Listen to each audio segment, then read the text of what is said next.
A number of years ago, a woman that I knew was telling me about Manresa, and I was hearing in my heart, go to Manresa. And this was kind of odd for me because I was United Methodist, and they have retreats in the United Methodist Church. But I kept hearing, go to Manresa. And I ignored it for a while. And then my husband and I lost our daughter, Jen, who was 28. She had bipolar and died of a drug overdose. And I was so devastated that I knew that I needed to find a way to pray through the grief. I needed to find a way to go deeper in my walk with God. And again I heard, go to Manresa. And I thought, I'll do it, I'll go. So I picked a one night, I think it was Mary McKeon's Women to Women little sample. And I felt great comfort and peace here at Manresa. And I went back and told my husband about it. And I said, why don't you come with me? And he said, as long as you promise we don't have to convert to Catholic. And I said, I promise. And so he came back with me, and we each made some time to spend alone with Mary McKeon, who was wonderful and supportive, helping us with the grief. And she gave us a picture of Jesus tenderly holding a little lamb in his arms. And we prayed with that picture for a year, picturing Jen being held that tenderly in the arms of Jesus. And we kept coming back to Manresa. There is something here that just fills up our spirit. I think on the next retreat, there were priests having confession, and I went in to see Father Bernie and said, I'm not Catholic, I don't know how to do confession, but I will tell you that my heart's very heavy. And I told him about Jenny, and he told me to imagine that I'm at the foot of the cross, to put myself with Jesus at the foot of the cross. And he gave me scripture, and he told me to picture myself there as vividly as I could, and let Jesus be Jesus for me. And Jesus became so vivid, and I felt one with Mary with her suffering of losing her son. I felt comforted by Mary. I felt comforted by Jesus. And I went back to Manresa for more. And I went for longer retreats. And then I found a spiritual director.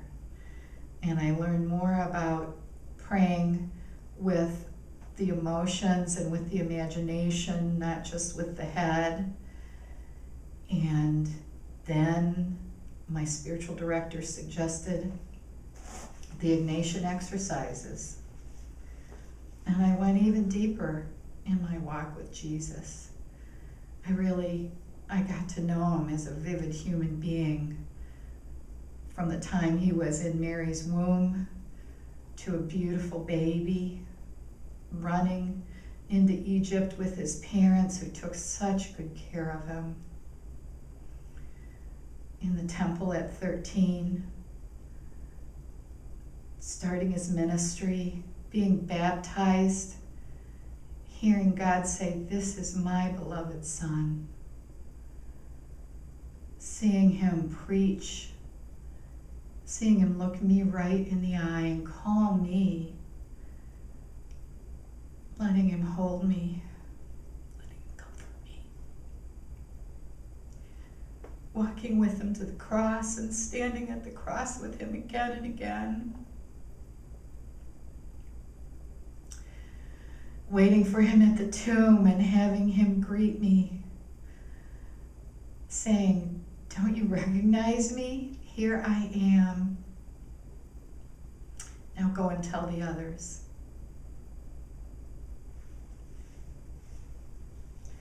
And I have grown closer and closer to God and closer to Jesus through this experience. I completed the exercises, and the next thing I knew, I was in the internship, going, how can I hold a full-time job and do all of this? And yet, I've done it. I'm almost finished with the internship, and again, it's been such a rich experience of understandable theology and loving personal support for me from my teachers, support for my own journey with God. And somewhere in all that process, I went to a Eucharistic adoration. And in the adoration, I felt the presence of God, the presence of Christ, powerful and sweet and loving and real. So real. I didn't want to leave. I didn't want to leave the room. I stayed and stayed. And then when I left, I said, what was that? And I told my husband about it, and I said, next time you have to come with me. So he came back to a Eucharistic adoration, and he said, I felt it too. What was that? And then we began to notice the difference in the Eucharist between Manresa's Eucharist and the communion in our church. There was an aliveness, as well as the awe and reverence that I experience here in the service. And the next thing we knew, we were in RCIA. and we've broken our promise. We've become Catholics. And I love Manresa. I think it is a beacon of light to people who are searching, who want to go deeper in their relationship with God, or people who don't even know God. Everyone's welcome here. Everyone's welcome. No one has to convert. Just come as you are. Be as you are. You don't have to wait until you've gotten rid of all your flaws. Come now. Just come as you are. I love Manresa, and I invite everyone to come.